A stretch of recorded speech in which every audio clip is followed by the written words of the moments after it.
everyone, this is Seeking Sister Wife, Season 4, Episode 7. Roses are red, but not on the bed.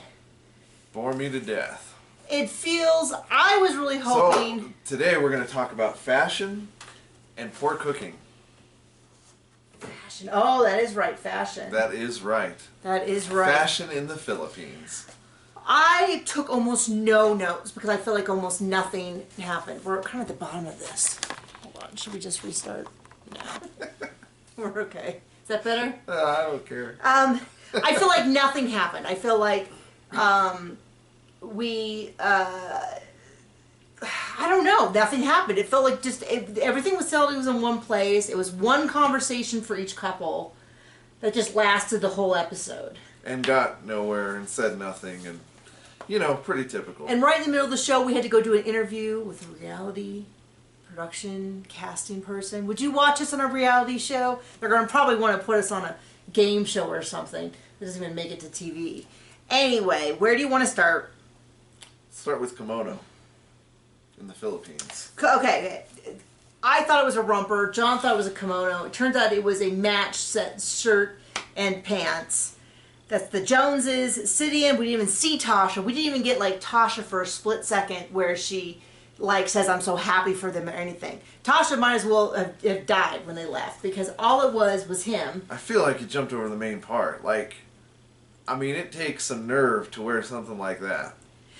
I mean, I guess some people could look good in it, pulling it off, like black guys, but us white guys got to watch out because those things do not look good on us. Every outfit could very easily tip over into... When she said, I like because he looks nerdy, I thought, well, she is not wrong. She has not been sell the fake bill of goods because he definitely did. No truer words have been said on this show. So they wake up, they're cuddled up together, and they ask her what happened. With their mics on. Yeah. We just were in the moment. We went with the flow. And the producer's like... Did you have sex? Did you have sex? People don't care about going with, yes, we did. We were very intimate. Then they ask him, there was a lot of intimacy. I'm like, okay, somehow just saying like, yeah, we banged is less awkward than this, like, there was deep intimacy. Okay. Penetrative intimacy. Anyway, there's a lot of like going with the flow this episode, which maybe there's some polygamous Gotta go with the motion of the ocean. Some dictionary somewhere that tells you don't say we had intercourse. You were like, we were very, and that's the same thing. The member of the Sister Wives said that too. We haven't been intimate. Are we going to be intimate? Will we ever be intimate in the future? I don't think I want to be intimate with you. And it's like sex. Just use the word sex. We're adults. We can use it because intimate doesn't mean. I don't know. I don't know what intimate means. Anyway. So they get up. Yes, they had sex right away after a meeting. I guess they've been talking for months. I don't know if this is fast or slow or what. He's wearing a romper. I'm so mad. Because last week, and I said this in last week's thing, they showed how are you feeling, and then they cut to her saying it's really awkward and him saying, yeah, it's awkward. And last week I said it's going to turn out that it was totally unrelated. If it wasn't for deceptive editing, who would watch the show? Yes, I mean, I get their point, which is that no one would watch it. But then she comes to how they get in a boat, and John was very concerned because he didn't see any life jackets. And they're in the Philippines. Well, I mean, they're on water. Water in any country of the world. I don't know. Maybe the Philippines are known for the, you know... Not drowning in water. Maybe it's one of the few places on Earth. I mean, yeah... But I want my life jacket. If I'm going in the ocean on a boat. Even a little ocean, even a lake. People drown in the lake all the time around here without a life jacket. The boat flips over, you hit your head, you can't get... Anyway, this is what we have to bring to the show to make it interesting because it was definitely not on its own naturally interesting. They get in a boat, they go to... It's like kind of funny because they go from one place that looks gorgeous and beautiful to another place that looks gorgeous and beautiful and then get right back in the water. And I think it's the same water. Why didn't you just go swimming at the place you were? They didn't go fishing. They didn't go... They didn't arrive... They didn't do anything on the boat other than, hey, I'm on a boat. I do like being on a boat. That would probably be enough for me. I don't know. I kind of want to have a reason to be on a boat. Otherwise, what am I doing on a boat? Then they got out, they went in the water, then they sat down. How do you think it's going? I think it's going really well. Like you said, I was worried it's going to be so awkward, but it's not. Yeah, I was worried about that too. She likes how he looks, how nerdy he looks, that he's smart and sweet. What more could you want? Maybe somebody who knew how to dress. I mean, that may not be on her list. There you go. Clearly it's not. That was the Jones. Then we go over to the Merrifields. They've been building this house for a year and 3 months. He owns a construction company, blah, blah, blah, blah, blah. I imagine he sees They're in himself... Colorado, right? Yeah. I don't know where. It looked very much like Colorado. There seemed to be plenty of Plig stuff over in Mancos, Colorado. They could have just bought a house that was already done. Yeah, I think we've told this story before. When we were looking at houses in this area, we went to a house because his mother-in-law was going to live with us, so we needed either 2 houses on a property.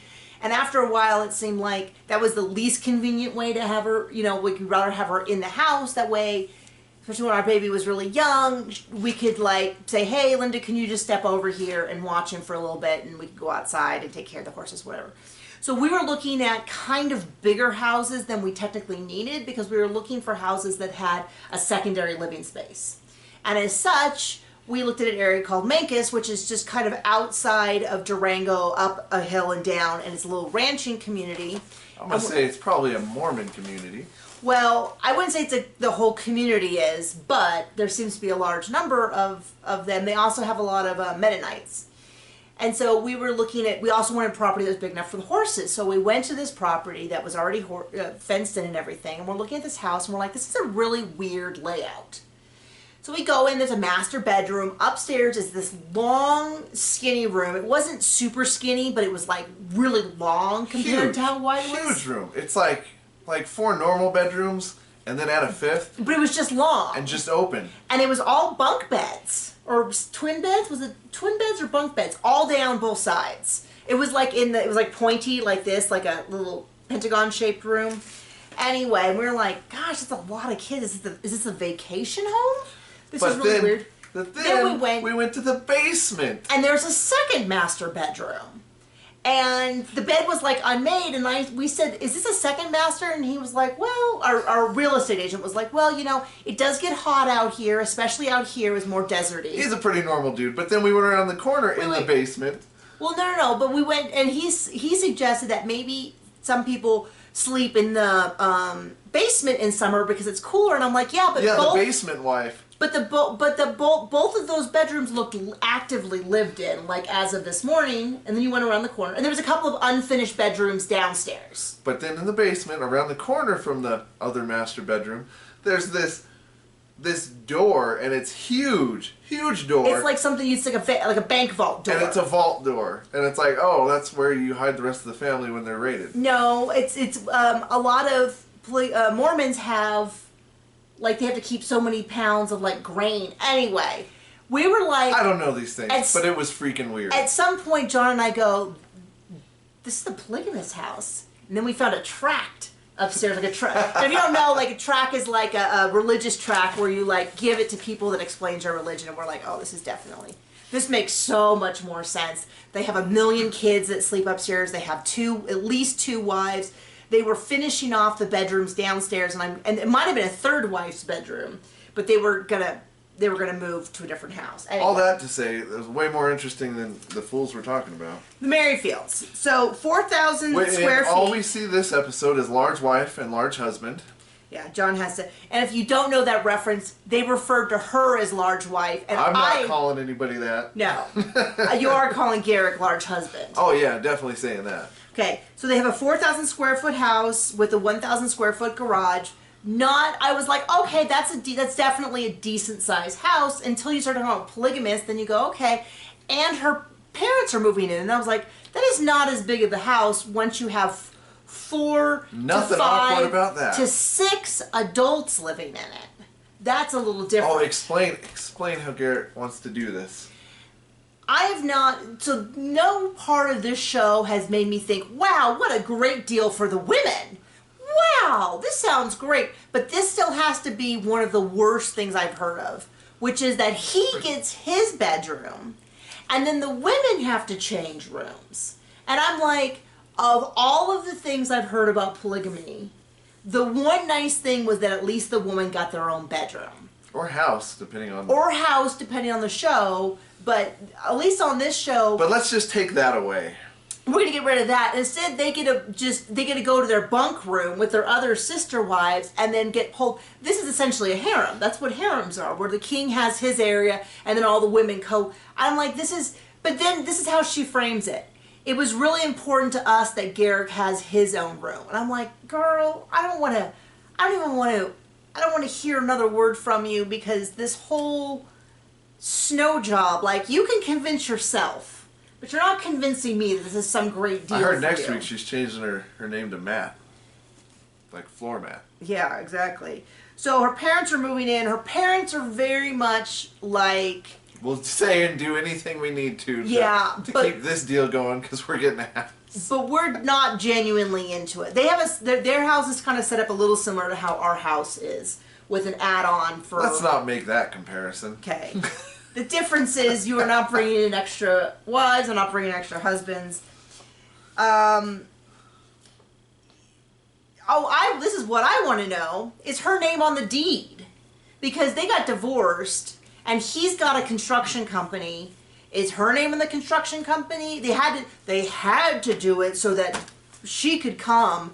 But does she have any connection? Is her name on this house? Is her name on the... my guess is no.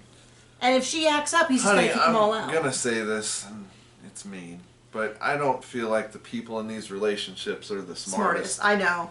Well, I'm going to tell you, though, if she tries to change anything later on, they're going to have at least 2 episodes of reality shows as proof. If she wants to sue him that he broke contract or anything, and he tries to say, I never said that, they'll be pulling out the reality show. But she's dumb, and it's really bad because she has young kids. And so it's kind of like, I get it if you want to buy into this fairy tale of multiple wives and lots of kids, but do at least a little something to protect your kids. They try to get a hold of Bert. Bert is MIA. She has gone. No one knows. Doesn't seem. I couldn't hear. They finally got a hold of her at the end, right? Or is that next week? That might be next week. I don't know. It was pretty boring. I don't know. I don't think they did. They were saying that they were trying to message her, but they weren't hearing from her, or they said they did message her, but they couldn't get her on the phone. Yeah, let's go with that. One or the other. I'm sorry, it got a little crazy there toward the end. And so I guess our attention waned toward the end of it. Okay, do you want to go with Epps, who's just trying to date everyone he can, or Nick, who's trying to blank everyone he can? They both are, but... Which one's the politician? Epps. That's Taryn, Marcus, India, Vina, and now Janae. Vina. Vina, with a V. He says it with a B. Well, subtitles say it with a V. So I'm going to trust the subtitles.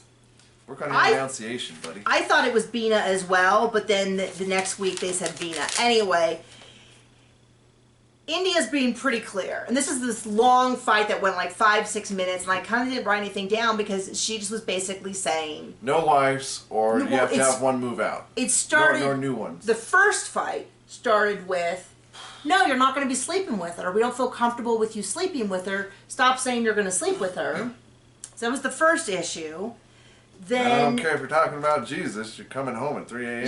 Yeah. She's like, yeah, exactly. I don't know if you're talking to Jesus or not, but that's how it is. Is that saying that we're low on battery?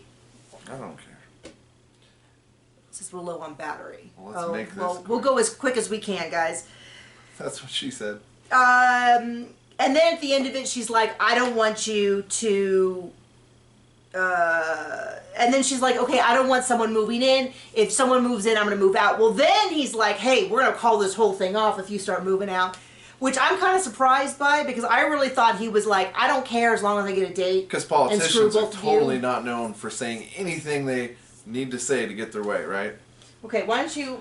And then the last group, and it's gross, and he just wants the big orgy. Well, it's real. This is what I said last week, which is that I don't really believe this whole, like, we're polygamous. No, he's just having 2-somes and threesomes all the time, and then sleeping with each of them, because he's, like, all over all of them. He talks about helicoptering, and basically what I feel like they're saying is, we have threesomes all the time, but he's really good at pleasing both of us. And if you want to come into it, you can have solo sex sometimes, but we're also going to have group sex. And it's like, I'm not going to pass any more judgment than I am on polygamy, except I still don't know what this guy brings to the relationship. And there was a lot of references to hot tubs, and there was a lot of references to sex flowing naturally, and it's going to flow, and I'm going to helicopter, and I'm like, for people who are banging every 2 minutes, you guys use a lot of euphemisms that we're supposed to be like, oh yeah, that doesn't sound at all, you know. So anyway, that about wraps that up. Yeah. Our thing's gonna die any second, so we might as well wrap it up a little sooner than normal. But there you go. I'm hoping for some big fireworks next week. I want to see people break up. I want to see something happen. Things happening, opinions. I should have told that guy we were going to start a marijuana plantation. Oh, I'll call him back and tell him. Okay. Anyway. Bye, everyone.